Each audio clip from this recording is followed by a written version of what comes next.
And next up at UFC Sacramento, we've got Anthony Wint taking on Terrance Chatman. Chatman, to me, has been brought in as a lamb to the slaughter. He's fighting some very poor competition over on the regional scene. A lot of guys with losing records.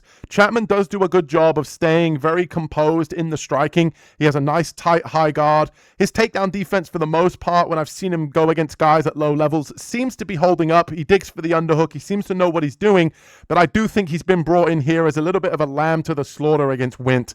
Wint, obviously a former NFL linebacker, and we just saw him on Dana White's Contender Series look phenomenal. He's obviously a physical specimen. You only have to look at his picture here on the screen to know that he's an explosive athlete, but he is working with high-level guys. I do think that he is going to show a level of improvement from fight to fight as a good athlete, but he seems locked in. He seems like a guy that's, kind of all in. He's not doing this as a publicity stunt. He's taking his career very seriously, and the guy carries some real power. You saw that on Contender Series, coming out and getting that first round victory early in the first round.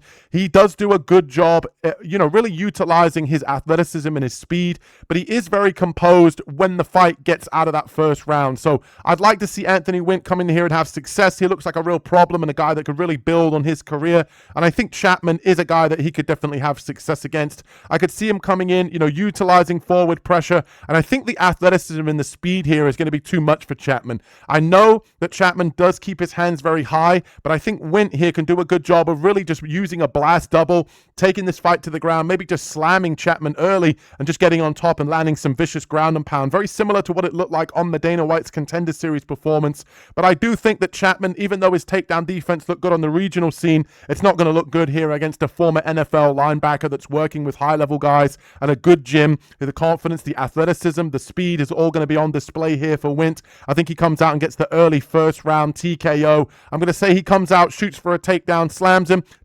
basically almost takes his back, and you really just utilizes ground and pound and finds the victory here early in the first round.